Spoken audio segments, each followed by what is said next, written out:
The initial indicator came through at around 7:30 a.m.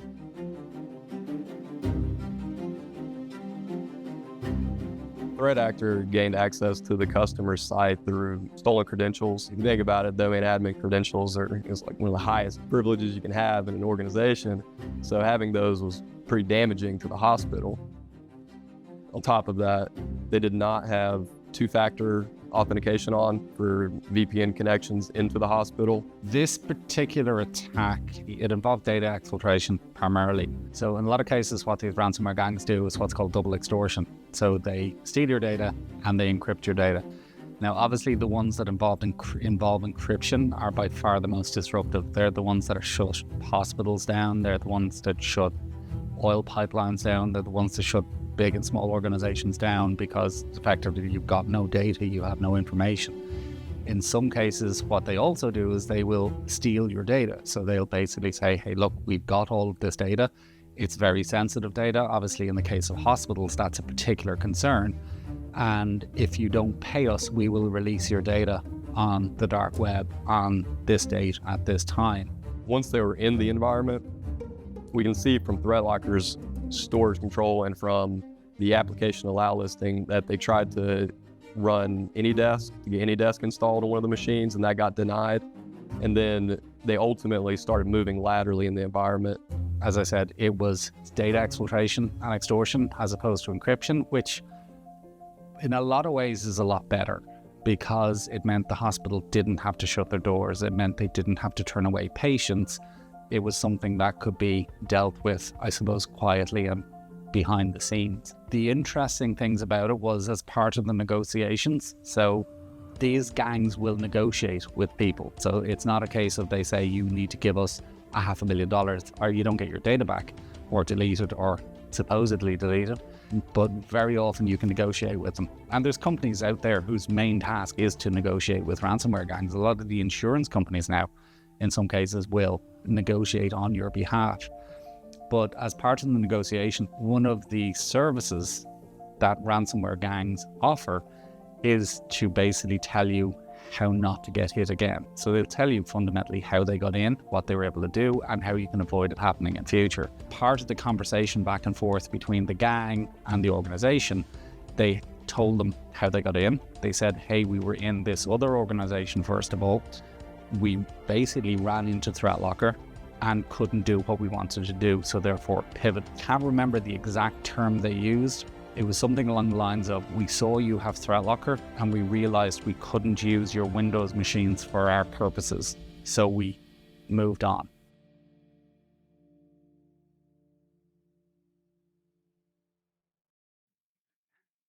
Good morning, everybody, and welcome to week 6 of 100 days on how to secure your environment. Can you believe it's been 6 weeks already? Yeah, I wish we were more ahead than we were. Well, that's true. Last week, we covered how to filter bad web content, install agent on a choice of all machines. So at this point, whatever agent you've decided, hopefully ThreatLocker, but whatever agent you have decided, you should have deployed to pretty much all of your machines, and you should have some kind of learning and simulation. You should be able to see executions, elevations, reads, writes, deletes, other cool things happening. Step 1 to control is visibility. Yes. Step 2 is control. Yes. Very simple. We should have blocked some risky applications, mainly browser extensions and remote access tools. Mm-hmm. And we should have contained some applications. Also on week 5, Rob got sunburn while playing golf. Guilty. Yes, I can't argue with that one. So he's a little bit peachy today. Slightly.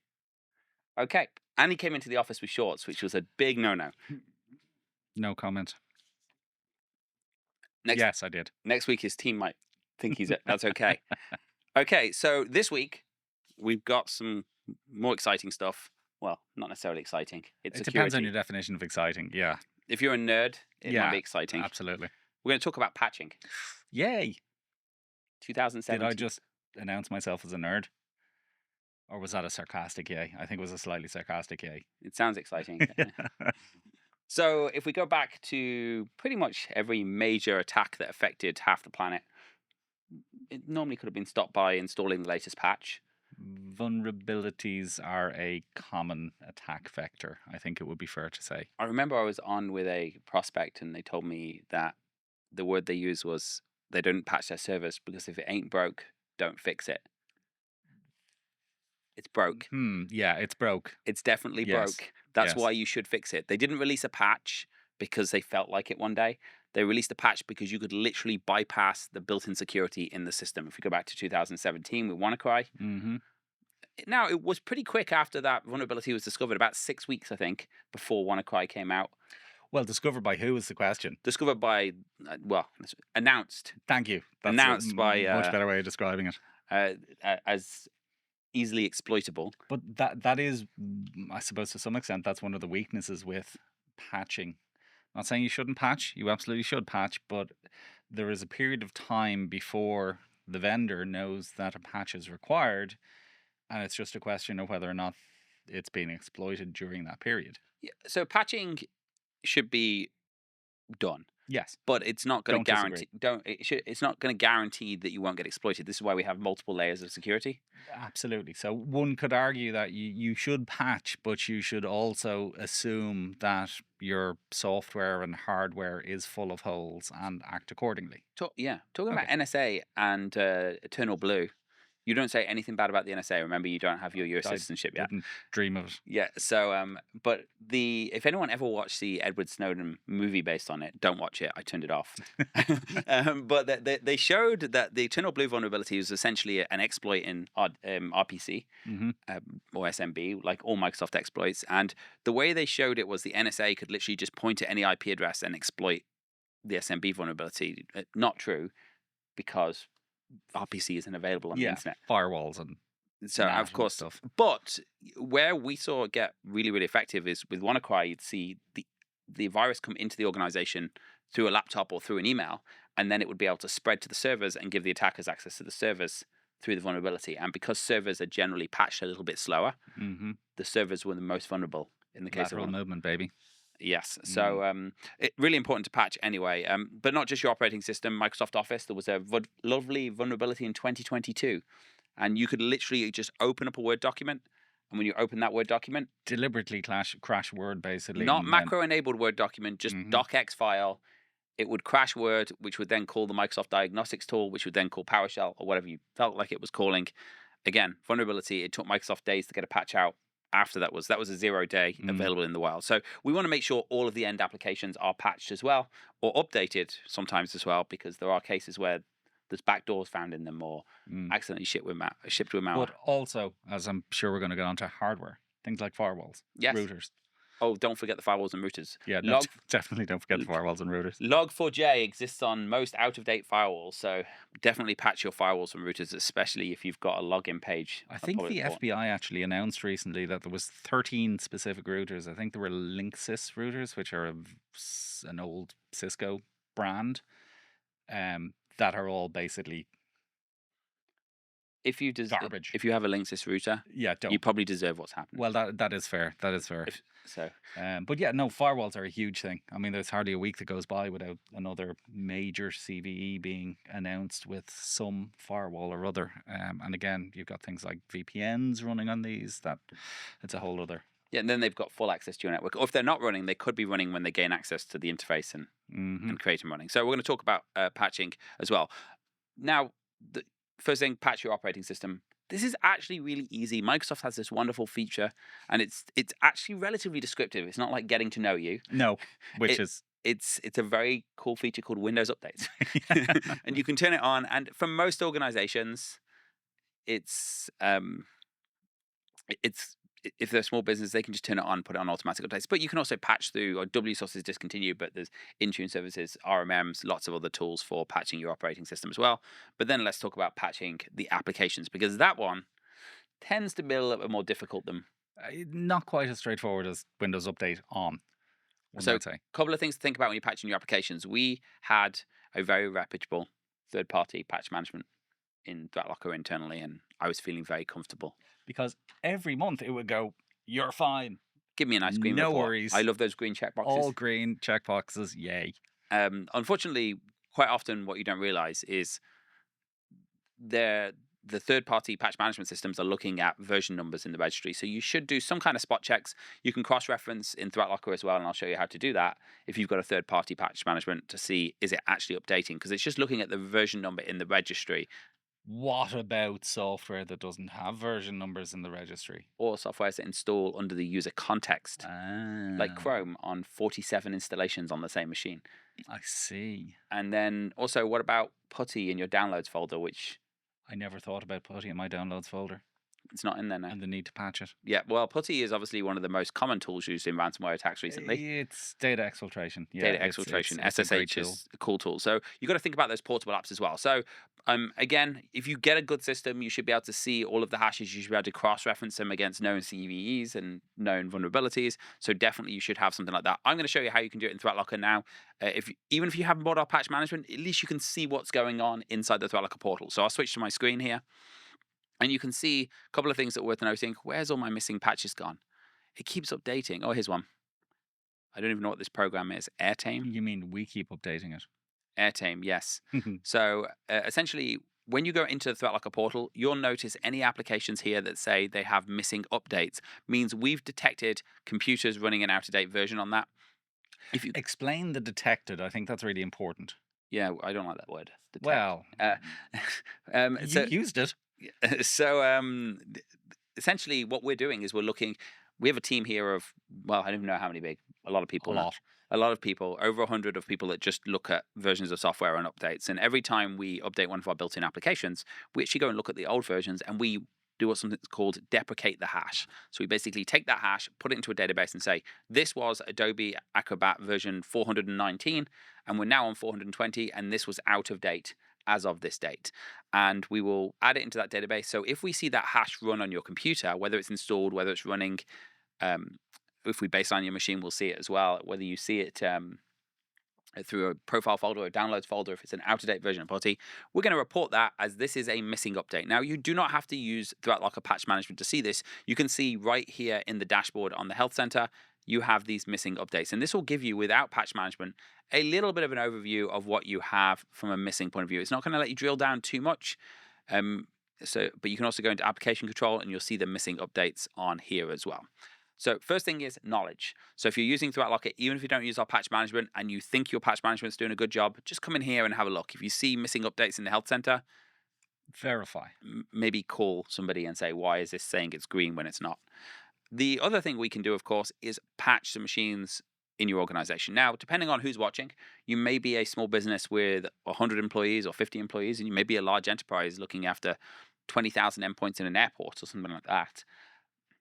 You might have different policies for change control, and change control is really, really good because if you're an airport, we do not want you to push a patch out for Chrome that breaks everything. That breaks everything, because guess what? Sometimes patches break something. If I had to choose between never patching or patching blindly, I'm choosing patching blindly. But as an enterprise, you want to put things through some kind of test program. So one of the things you can do in ThreatLocker is you can first of all see all of your missing updates here. This is when you have the patch management, and we'll see everything that's got a missing update. Even if we can't patch it, we'll tell you that it's missing an update. And then you can actually click on them and patch them. So we've got a few options here. So we can say patch all, and this will basically say patch all of the impacted computers with the latest version of Acrobat. We can click here to see what the computers are. We can click on it and we can select individual computers. We can say skip for this computer because I'm not too worried about this user getting the latest patch. And we can also just skip for everybody, or we can mark it as resolved ourselves. So what you're saying is you don't have to patch blindly. You don't have to patch blindly. Okay. You can patch individual computers or groups of computers. As you see them come in, you can decide which ones you want to patch and how you want to respond. The other way you can do it, if you're that smaller business that doesn't want to blindly patch everything, or wants to blindly patch everything, you can go into here and you can actually create a patch policy. So I've created a patch policy here for Audacity, sound editing software. Not sure if it's good. It's the only one I know. It actually is really good. Yeah, that's very cool. It's and here we can choose what version we want to patch to, and we can see all of the versions that ThreatLocker's put in since we released our patch management. So if we've approved as a company 3.7.4, or maybe we've approved 3.7.3, what this will do is if someone's got an older version, it will automatically push them up to 3.7.3, and it will do it 14 days after we first see it. So this gives you 14 days to go in and abort it if you change your mind. And without stating the blindly obvious, you can change that 14 days. It's not set. You can do it 1 day. You can do it 30 days. You can do it. So what's really nice for us is you can actually go in and build a policy for a test group, the guinea pigs. Mm-hmm. And you can say, I'm going to patch you 1 day after, maybe 2 days after any patch release. So I get some chance to look at the upcoming patches, and I'll show you where to do that. But I also want to get you guinea pigs patched pretty quickly.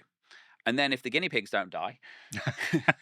So you're doing that using the applies to. So Yes. you're deploy patch 1 day after is going to be your guinea pigs group, and then deploy your patches 14 days after is going to be your everyone else group. Yep. So you create that and say, and if the guinea pigs stop dying, we go in and we terminate the patch. Yes. So this allows you automation without having to go in and see everything. And you can also always go in here and just see everything that's upcoming. So that 14 days, you can see that Slack was seen and it's going to patch on this date. The machine hasn't come online. That's why it's not patched. But if obviously this is in the past, but if the machine turns on, it will go off and patch that machine as well. So you can just, again, come in here, you pick an application, you choose a policy, you say you want to patch it. The nice thing is, regardless to whether you have a policy or not, you're going to see those missing patches. So then you can create the policies as you see the missing patches come up. The other cool thing about this, and you should look for a system that does this if you do not use it, or you should manually do it. Doesn't matter as long as it's done, is it will patch your portable apps as well. So if you have putty sitting in your downloads folder, it also needs patching because it also could be vulnerable. Yes, and we will actually copy the file over the top with the new version. You don't have to run and install it. It doesn't have to be in your program files folder. We'll patch those portable apps as well. And we're adding apps and apps every single day. I think we've probably got more than most of the third-party patch management now. Our goal is to get all of our 10,000 built-in apps in there at some point. And we start off with just the alerting, and then we actually test every patch in our environment with the ThreatLocker updates. That is another important point. So as part of cataloging applications, the applications team are obviously running these applications very often within our testing environment, so we can see, does it behave well? Is it doing something weird? Is it uploading my data to God knows where? So they're effectively doing a first check on that application to make sure there's not something suspicious about it. Okay. I forgot to mention something at the beginning of the webinar, actually. What was that? That we're actually partially recorded today. Oh. So I get to travel halfway around the world. Yes. This week. So we're doing part of this recorded, part of it live. So if you think suddenly we change our clothes, it's not because we're trying to. No.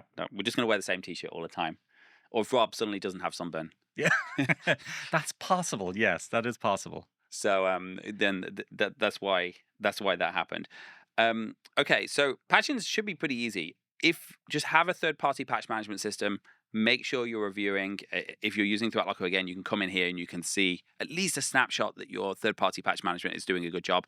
And by the way, I really do hope they are, because I was very disappointed and very mad when. What can you remember exactly how bad it was?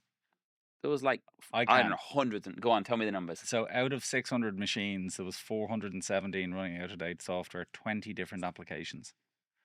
That makes your skin crawl, doesn't it? I can see him flinch, but yes. But we passed our compliance machines because our report said everything was patched. Because our patch management said everything is fine. And so this at least maybe that's another strategy for patch management, just get something that says everything is fine. And no, I'm joking. There's two types of security people in this world. Ones that do security for compliance and ones that do security for security. Yeah, that's fair. I saw a cool slide once and I stole it for one of my slides, and it was a picture of a guy on a motorcycle and he was wearing absolutely nothing but a helmet. And it said, "This guy is compliant." So, well, would he be compliant in Florida? He probably wouldn't need a helmet in Florida. You don't need a helmet in Florida. Then he'd be a donor. Well, let me rephrase that. You do need a helmet in Florida. You don't have to wear a helmet. Without the helmet, he would be a donor. Yeah, that's fine. Okay, that's fine. Okay, so that's patch. So the next thing we want to talk about is your backups. So, well, we were also going to talk about things like routers, firewalls, and the importance of patching them. Yeah. I mean, basically, patch them. Sorry, first and foremost, assume they're out of date. Assume they need patching because, as I said, pretty much every week something new happens. So I'm going to go here and I'm going to actually run an IP scan, because this is important, because one of the big things people don't realize about their firewalls and routers is they don't have enough stuff on them. So I tried to run IP scanner. I forgot it's not allowed on here. I could allow it, but I think I've got. I'm going to make a joke. Go on.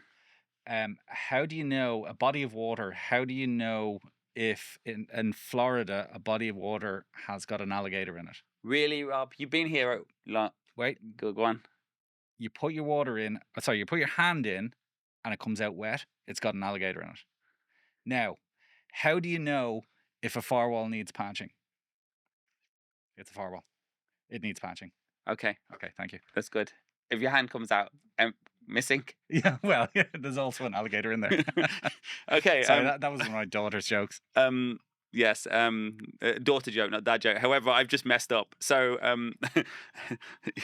one of the future things we're going to be talking about is MDR and managed SOC, which I forgot to turn off before I tried to run my IP scanning tool. So I'm going to answer this call. Hello, it's Danny. About an alert that we had for your Kochi Global organization. Looks like Advanced IP Scanner tried to execute, but it got denied. We just wanted to check in on that. Rob, that's your fault.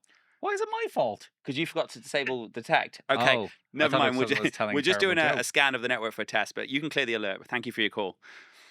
Absolutely. Hope you have a good rest of your day, man. You too. Bye-bye. Okay, and that is not staged. I forgot. Rob's supposed to remind me. Okay, I was busy telling a joke. Cool little things. Of course, when you run IP scanners on your network, if you've got a good MDR and EDR tool, you're going to get an alert that says this is not allowed. And if you've got a good SOC behind it, Pretty big indicator of compromise. yeah, I mean, would be fair to say that an IP scanner is probably the first thing that an attacker is going to run. wrong. What is the first thing? Remote access tool to get on. Well, you're assuming they're already on at that point. Okay. Okay. So cool thing about ThreatLocker is, and I wasn't going to talk about this today, but you actually get this QR code pop up on the screen by our SOC. So if you're running some IT tools that might be IT, not hacking, if you run Mimikatz, they're just going to nuke you or call you or do whatever the requirement is. But if you run an IT tool, they don't want to go and lock down your machine too quickly. So they're going to send you like a warning shot saying, hey, scan your QR code, authenticate yourself, or Prove it's you. Things are about to get serious here. And in my case, I didn't scan the QR code and they called me. So, but either way, I'm going to run Nmap now as well, that I've told them to clear it. And I'm going to, because I did set this up. Oh, that's the setup. I don't want to run the setup because I don't want to allow it. Nmap, that will work as well. Really, really easy way. You can use IP scanner, you can use Nmap. It will allow you to scan your network and see if I've got my IP address range in here. 0, I'll say to 255. People always forget about the devices on the network. We can do a scan and see if there's anything on our network that we want to check. Now, this isn't going to tell me it's out of date, but at least I know what devices are on my network. What's there? Which should be very little because this is just a test network. There you go, host down, and we've got one Meraki firewall. So we should go and look at our Meraki firewall, make sure it's up to date. And if you can have all your firewalls and send central management, that makes life easier. Very much so. But either way, that's really important. Don't forget your firewalls. And okay, let's now talk about backups. Yay. Backups are not a security strategy. No. They are Absolutely a recovery not. strategy. And I have house insurance. And it protects me against hurricanes. By the way, it doesn't. No, no way does it. Absolutely doesn't protect me from hurricanes. But I also, every time a hurricane comes through in Florida, I go and take all my yard furniture and I strap down everything that doesn't weigh 5,000 pounds. I leave the kids outside, lock the doors. I'm looking forward to my first take down the trampoline. Well, so when I say looking forward to it, I mean dreading. Okay. But yes, you should prepare. The plan should be security first, but you have a backup plan. I have house insurance. I believe in all my heart that they're going to pay out all of my damages every time a hurricane takes a tree down onto my roof. And I also have a backup on our system. So if something happens, our servers get corrupted, a hacker gets in, encrypts all of our files, we have some way of recovering that data. So what do we want in a backup? We want 3 copies of your data: hot, warm, and cold. So hot means it's your live data. It's what you want to see, where you want to see it. We have a warm backup, which in depending on your organization, you could have, and you could have replications as well on the hot data. Warm backup is ideally to be a couple of hours behind, or at least be able to go a couple of hours behind. Which would you consider shadow copies to be? I just call it nothing. Interesting. Because look, the first thing everybody does is turn off volume shadow copy. So back in the day when I used to actually have to clean up after ransomware events, first place I went to look was shadow copies, and very often it is the fastest way to get people back up and running again. Not anymore. The Don't first thing they do is discount. Yeah, well, turn it off. that is true. Yes, they have learned. This is when Rob was doing ransomware recoveries in 1995. So a volume shadow copy is really, you can turn them on. It's the first thing they're going to do is disable them. Although cool feature in ThreatLocker, you can block them accessing VSS That's admin. what I was going to get to, which is that if you did have ThreatLocker, then the likes of PowerShell is going to be blocked from VSS admin, so it's not that easy to. And that's our default delete ring shadow fencing copies. policy for PowerShell is blocking from Correct. VSS admin. So what you're saying is maybe shadow copies might be a viable strategy if you had ThreatLocker. Yeah, I'm just putting words in his okay. mouth. So yes, he's agreeing with me. I'm not going to go down. He that might not route. look like he's agreeing with me, but he is agreeing with me. What I'm going to do is instead go down a real route of real security and real solutions, as opposed to relying on a feature in an operating system. Yes, we should actually protect our volume shadow copies, but I don't consider that backup. Backup is really, you do a backup. You can use something like Veeam. You can use something like Windows backup if you really want. Does that still exist? Technically, it exists. You can use, if you've got database servers, your internal SQL backup's really, really good actually, and probably the most success in recovering I've ever had is from the Microsoft internal backup. But have some kind of warm backup. Have it relatively frequently, depending on your environment, with at least the ability to go back a few hours. So if something happens, you can recover really quickly. I think we do 24 hours of warm with 15-minute increments. So in the event that something was bad to happen, we could get up to 15 minutes ago if it was really bad. Have a cold backup, offsite, disconnected. Now, one of the tricks I've seen from ransomware is getting onto your system and changing your cold backup to backup empty data. And that way you get a report every day saying your backup completed. You think you've got a cold backup and it's not there. So be very vigilant and monitoring that cold backup and doing tests and seeing what happens. Your warm backup.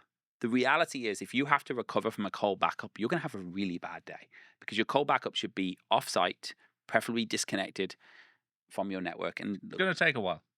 It's going to take a while.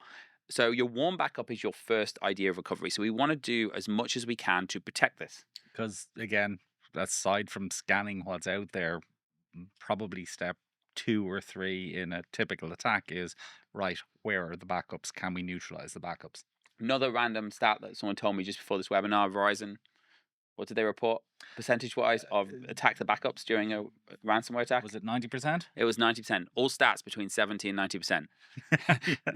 So don't know if it's obvious. I mean, if you're an attacker and you're going to encrypt machines, there's no point in leaving something that will help somebody get back up and running really quickly. You want to make it as painful as possible. You want to make it so that they are going to pay you to get a decryption key to make their lives easier. Interesting enough, I met with Orlando Office FBI the other day, and they said they'd seen more attacks not involving encryption. We've seen a few. I feel like encryption's still a lot. Yeah, but it's kind of hard work if you're an attacker. I think if you're going after a big company that's got private records and you can just do data exfil, you're less likely to be detected. Yes. If you're doing encryption, smaller businesses tend to say, go to hell. I'm paying you. Well, I mean, you're basically, again, putting yourself in the attacker's shoes. You want to give yourself as many opportunities as possible to get paid. So if I can get paid for encrypting your data, or I can get paid for stealing your data, or both, I can get paid for both, it would make sense to me to do both. But again, encrypting data has its challenges because, again, most people's security strategy is to wait for something bad to run and then react. So if that is your strategy, then realistically, your data is probably out there. It's on the dark web and it's already for sale. Okay, so we got 3 copies. Let's talk about how we can protect the warm copy.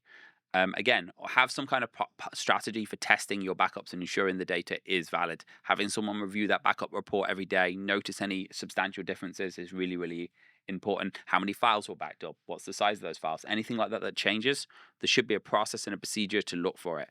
But the warm backup, let's see about how we protect. One thing, we want to protect the files from being changed. So I'm going to switch to my screen here and I'm going to show you how you can do this in ThreatLocker. What we want to do here essentially is we want to be able to protect our backup, and our backup is stored, our warm backup is stored locally. It's installed stored on our C backup. Probably not the That best. seems unwise. Yeah, so let's we could put it on another backup device as well. But for argument's sake, let's just pretend it's C backup here because we've got one machine and we're doing a very quick backup. And what we've done here is we've basically created a policy to say we're going to allow access to the administrator account, the system account, .administrator and administrator. And I'm assuming we should have a backup account here, but maybe Veeam's running on the system. We're going to allow only the selected programs to access it, which is veeam.backup.shell.exe and veeam deployment.svc.exe, search indexer, and a few other things here that generally require to run this. If we're not sure what requires access to that location, we can actually hit auto-populate and it'll tell us, and we can remove what we don't like the idea of. So if we hit that auto-populate and we saw explorer.exe because we just browsed to that folder, I have a suspicion. I could be wrong, but I have a suspicion that shell32.dll should not be in that list. I would hazard a guess on that too. Yeah. So And maybe even DLL host. yeah. I'm going to get rid of a few that are just nosy processes. So I've got here 3 Veeam programs that can see this folder. So I'll save that policy. So that's a permit. That's what you're allowing to access that location. And then basically what I'm doing is I'm going, here's my backup folder. Everything else is denied. So the opposite. This is everything else is denied. So I'm on my machine here as an admin. So if we did this right, we're going to go into the local disk. We're going to look in backup because we put it on the C drive. That was smart. And when I try and access it, it says go to hell. I can hit continue. I can put in passwords. Maybe I'm not an admin because it's asking for elevation, but it doesn't matter what I do, what program I use. If I use PowerShell, it gives me access is denied. If I go into... I'm going to be a proper smart arse now and ask a smart question. That policy that we set up a minute ago, that only applied to administrators. So what if I'm a bad guy and I get logged in as admin or something other than those users? It's not going to let you because you've got to use the different program. You've got to only access it from... Even this policy is only allowed for administrator. So it's only allowing administrator. Okay, gotcha. This is the allow policy. Yes. The deny part, well, let me just check. Yeah, there's no username for denies all users. The deny Okay, is no, that's all fine. users. So basically, we're saying only the administrator, only our user. By the way, if you can't do this, if you don't have the privilege of our storage control and the luxury of it, you can also go in and at least limit it to your backup user account. And you can do that right in Windows. You True, can just yeah. set the permissions on the file. I remember one of the earlier ransomware attacks I dealt with was the school. And they had the whole thing encrypted, everything, except one folder, and that was the payroll folder. Because they had Because they didn't trust the IT ACL guy set. to not look at the payroll. So they blocked permissions from the domain admins to the IT guy. So permissions... So you can do it with users built into Windows, obviously, but you can do it with users and programs in ThreatLocker. Yes, and users aren't great because someone could go and take control, add it, but these guys are trying to work as smart and efficiently as they can. So the harder we can make their job, the more likely are they'll quit because they're lazy. So if I now go into Veeam, this does not want to play ball. I can go in and I guess I can see my backups, my disk here. Everything will work properly. If I look at my historic backups, it says failed, which was interesting. 3 hours ago, success. I guess that's when we were setting it up. And if I go into try and browse it, I obviously cannot access it because we have an ACL on that folder. Really, really easy win. Takes 5 minutes to put that So storage you can't policy. access that with Windows Explorer, but you also couldn't access it with a piece of ransomware. Or PowerShell or anything else. Of course, the ransomware shouldn't run because we're blocking... Well, that is true. Untrusted programs. So we've really slowed down the bad guys here. We blocked untrusted software. We got a call from the MDR team when we tried to run an IP scanner. Their day is getting really tough. They eventually find your backup, which is conveniently located on the C drive. They can't browse to it. Life's just getting pretty miserable for them. So the more we can slow them down, the more important. At the risk of stating the blindingly obvious, this obviously is relevant in the context of backups, but you could do this to any folder, any set of data. line of business application. All the time. Yeah. Only Sage needs to access that location over there, then why would you let anything other than Sage access that location? Or SAP needs to access these files. Why would you let Explorer and PowerShell and everything else access those files? And you can do that in any policy. So if you had a network share for your Office files, you could only allow Office to access that network share. I've just turned on another policy here, allow all users, because maybe I want to do some maintenance. I want to see that the files are there. I can actually now go in and I should be able to click on my backup and see the folder because I've just turned on that policy. Now I can see all my backup. Don't forget to turn it off again, though. And then I'll turn it off again because that's good behavior. I don't mean you, I mean the people. Cool feature here. If you're a ThreatLocker customer, you'll notice that all of the policies between the last deploy are now showing in the hover over here, which is cool. So my allow all users has been updated and it hasn't been deployed yet. So I'm going to hit that red button. Sweet. Which our support team love when somebody comes in and says, why is my policy not working? The big red button. Okay, what else is important about backups? How long should you keep them for? Ooh. I was assuming the piece of paper told me, but depends. As long as possible. So, space dictating, I suppose. But yeah, so I like the idea of keeping, where possible, keeping a monthly backup for a year. Yeah, that seems because reasonable. If something does get taken, then you've got that monthly copy of the data every year. Realistically, your hot, warm backup is going to be 3 or 4 days. And all of your other backups can be, weekly backups, daily backups, keeping them for a month. But definitely you could be keeping them for a while. Mm-hmm. You don't have to just do this with Veeam. You can do this with any backup software. If you've got a script allowing just PowerShell to access through files, allow PowerShell to read them and nothing else to read them, and that will definitely harden your files. Okay, so we're going to cut to Q&A. We didn't really talk about the offsite part of this, as in offsite backups are also a good idea as part of your hot, cold, etc. Oh yeah, so we did, but we didn't. Well, yeah, I suppose protecting them as well.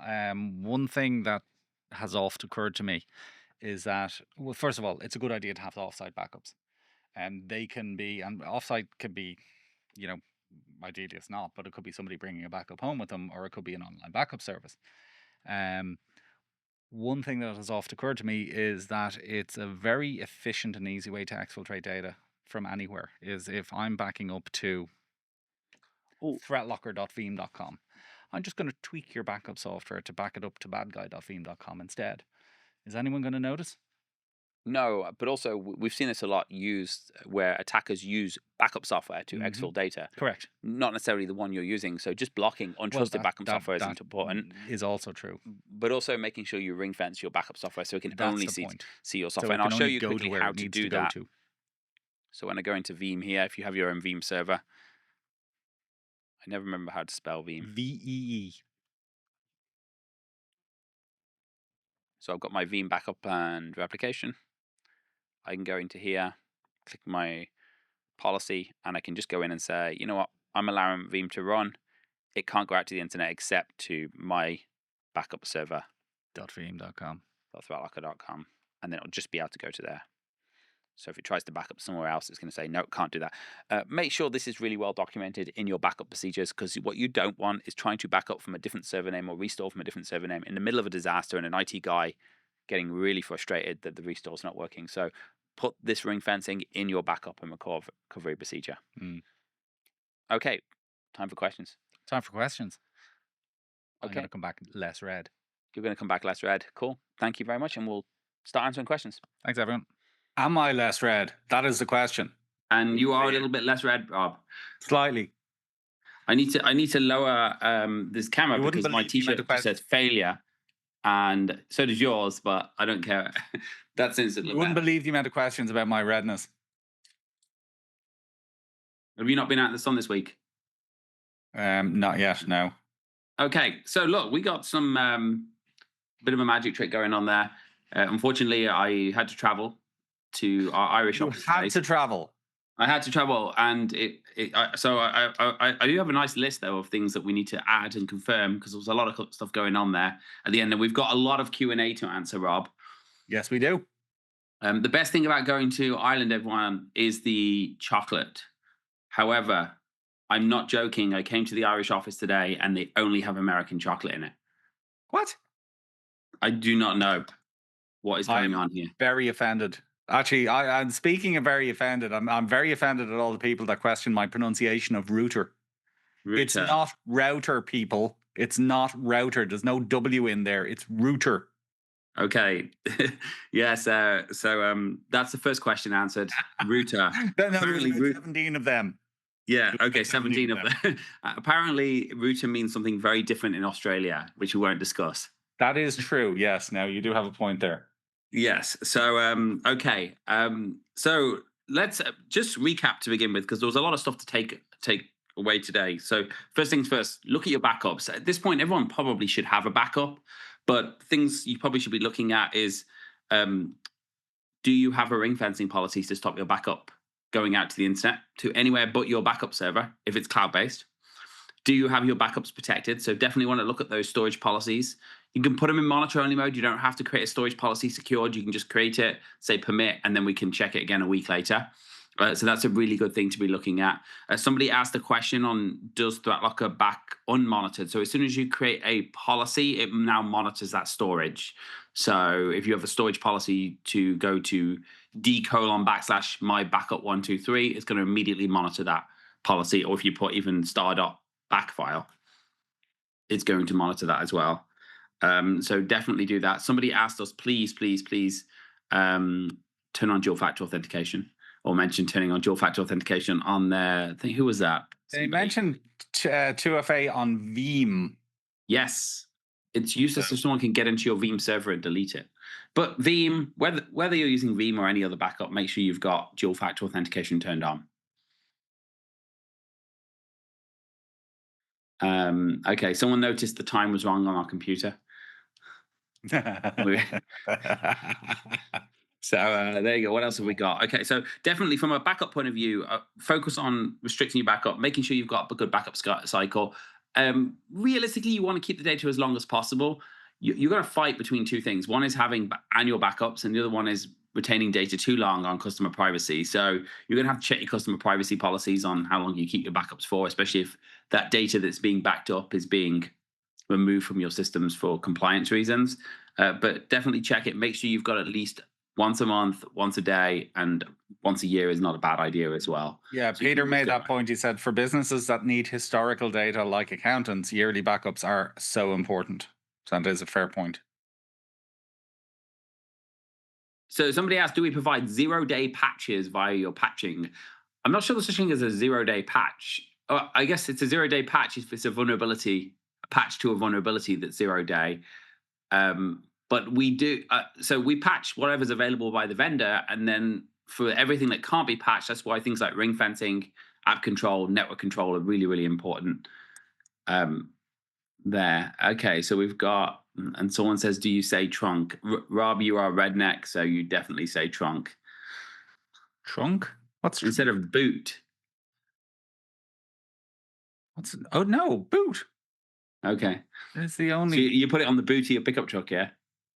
Yes. I don't have a pickup truck, but yes. Okay.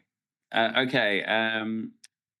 So I'm going to try and get through as many of these as we can. So from the, it seems a lot of it seems to be talking about patching. So on the patching, actually, let's just talk about what we should be going away and doing. What I'd like to see, hopefully by next week, is you have some kind of patch policy to automatically patch all of your guinea pigs. So if you see out-of-date software, you've learned how to patch them, and you've put a patch policy in place to patch at least those applications that you've seen out of date. That would be really good. You have some kind of process to monitor it once a week to see if something new pops up. And you can say for the guinea pigs, maybe a couple of days after release. So if we get a big news story that the world's ending because Microsoft pushed an update, you can pause it and stop it. So that definitely, I'd like to see that from a patch point of view. And of course, you should have the agent on all of your machines now. So you're going to have an idea of what applications need to be patched in your environment and what you're missing. What is the best mitigation to protect against multiple Windows 11 vulnerabilities being announced every couple of weeks? I think Barnes.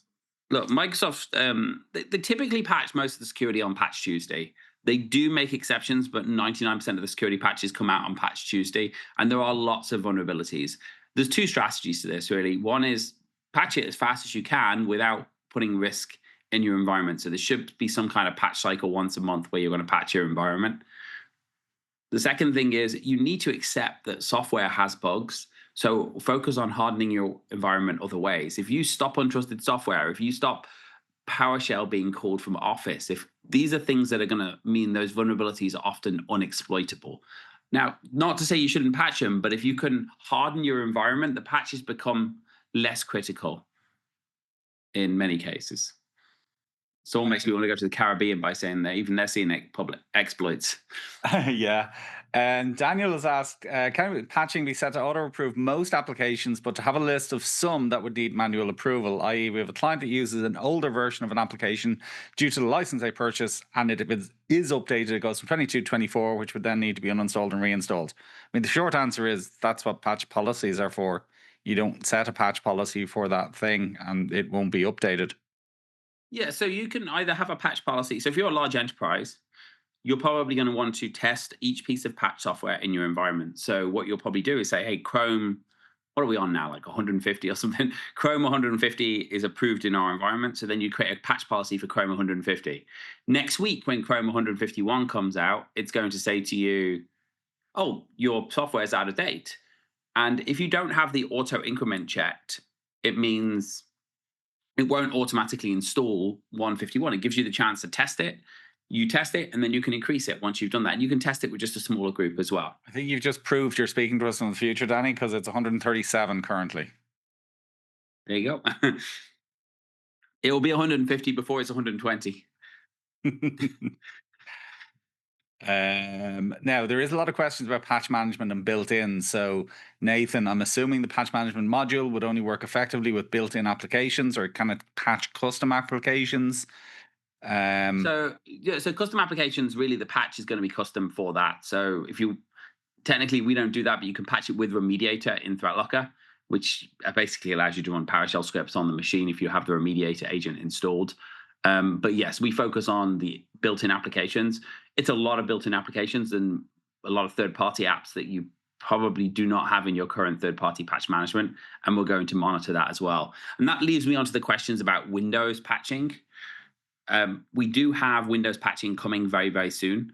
First, you're going to start seeing that you're running out of date, and then you'll be able to see it later on. David Barnes says, use Windows 10. I don't know if that means... No, somebody told David to use Windows 10. I think it's a smart-ass answer to the what about the Windows 11 issues. Oh, okay. It was better than use Mac, so... Okay, so what else have we got?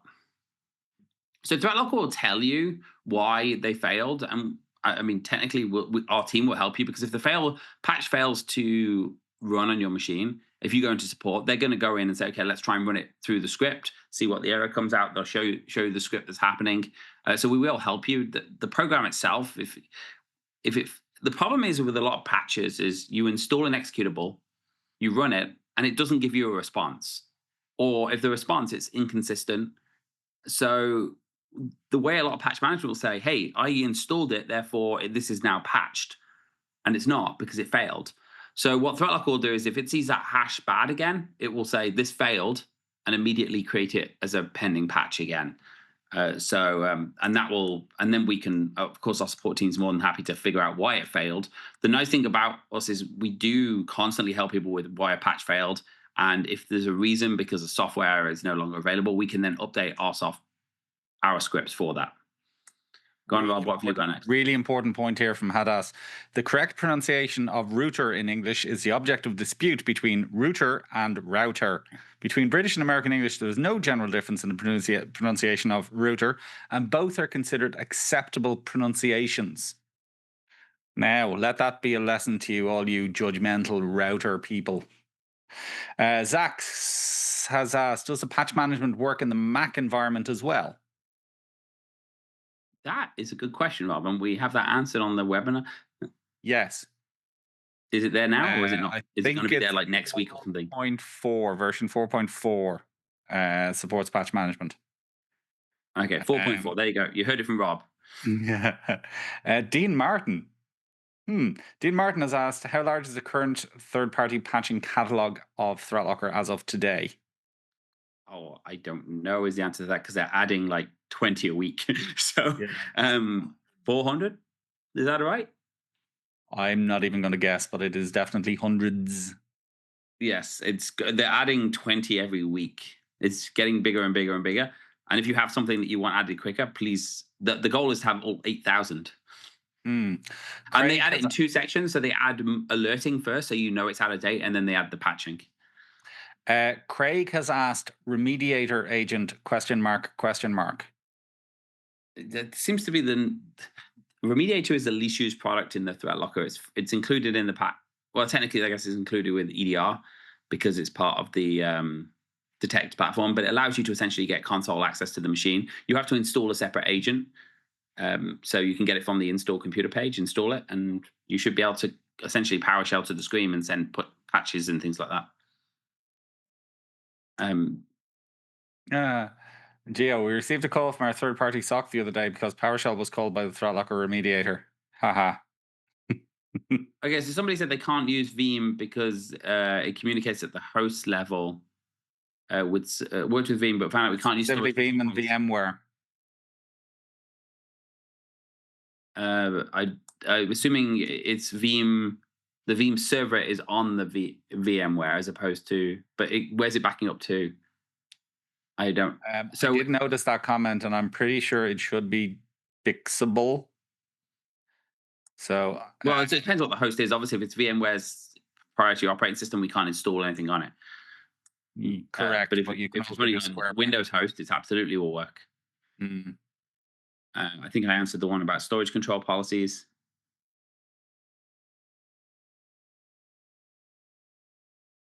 Andrew, when's Adobe Reader coming down the pipeline? That's a big one that we're missing with PL patching. Is it not there? No, it's not. I have noticed that as well. Soon, I hope. Well, it's gonna be prioritized now. I'm gonna go and did I just lose the Zoom? No, I'm going to prioritize it now because I wasn't aware it wasn't there. I know Adobe Acrobat's there in general, but I will find out. Again, a couple of questions about OS updates coming soon. So, Zach, you have to tell me who your boss is. Zach has asked for me to say hi to the boss at Datacom in Dublin, but we don't know who the boss is.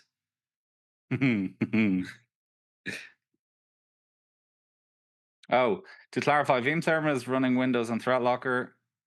We cannot capture traffic as it integrates with VMware on host level, so we cannot find the calling process in ThreatLocker logs. Oh, if it's empty, it means it's system, but you can still add system. You can add empty, so they can't use Explorer. Square brackets? Yeah, square brackets. So Square you just brackets. go in, put square brackets, and that basically treats it as an empty process. So John, basically reach out to the cyber heroes again. I know you said you worked with them before, but if needs be, just ask them to loop me in the conversation. Yeah. Yeah, generally, if the cyber heroes don't know how to answer your question, just tell them to get Rob on the phone. He'll help you. If not me. Zach has said his boss is Matt Disher. Matt Disher. Okay, I got to look out for Matt Disher. Jim Radford, Adobe should be blocked as malware.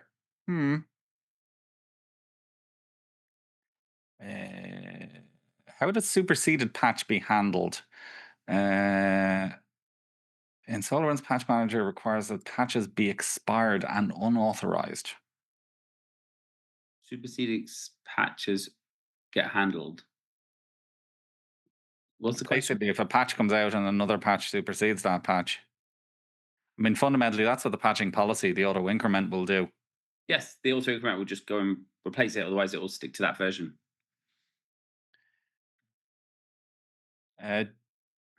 To update manually, we have had to put sometimes devices in learning mode to update, then lock back down. Update will be handled via TL.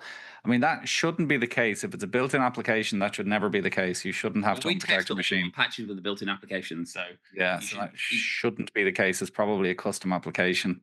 If you're doing an update through an RMM, it might have a custom script. The trick is to add the script and then rather than having to put the machines in learning mode.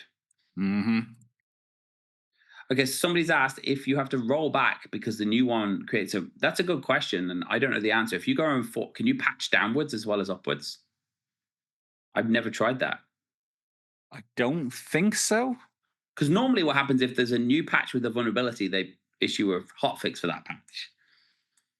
I don't know. We will check on that though, Joe. Okay.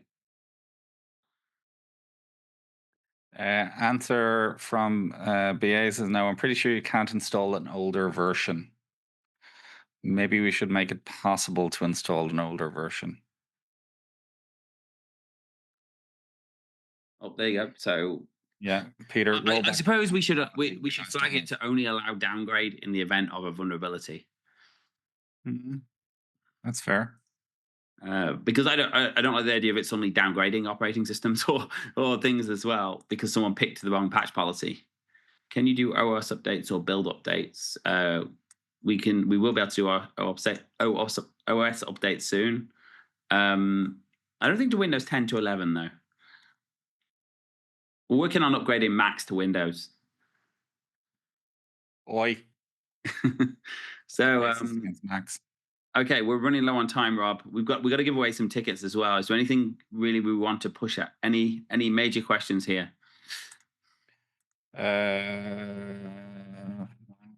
Sorry, hang on.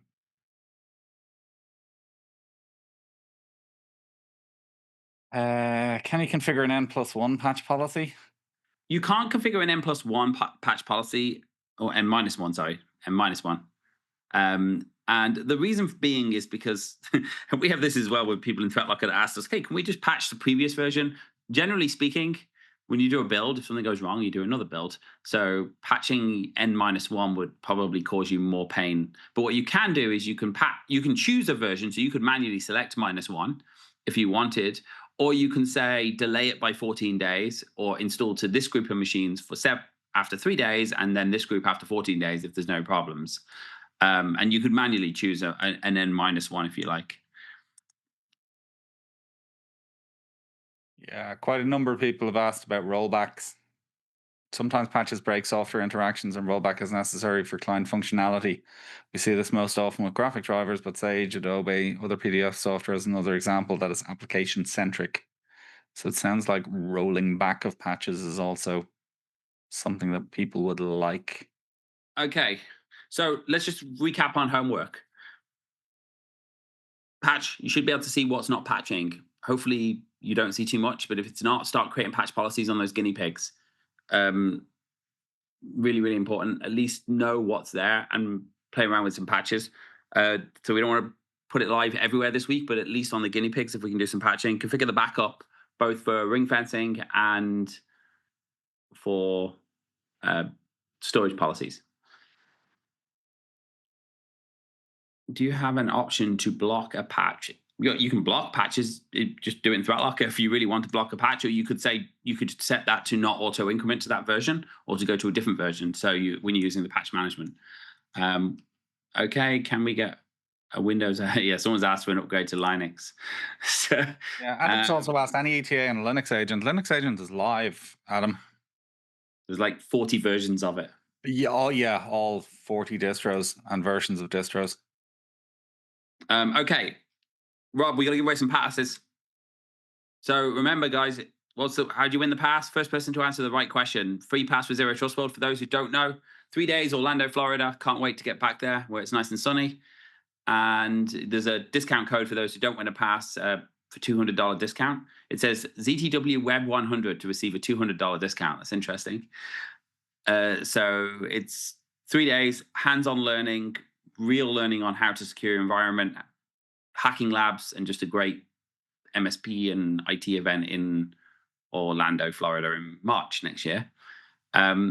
For the way you win we're going to ask you 2 questions. The first one's basically we're going to give you a free pass. First person to put the right answer gets a free pass. The second question is going to be a bit more difficult. We're going to ask you something more difficult, and whoever gets the right answer first is going to get free flights, hotels, and a hosted pass to Florida for the Zero Trust World event. Can I just say, Sean Slattery has I think this is a strategy for answering our question, which he's just typed a random word into the chat. And I think he's hoping that we ask a question that the answer is going to be that random word. So his random word was donuts. And then pie. So also put in, okay, so yeah.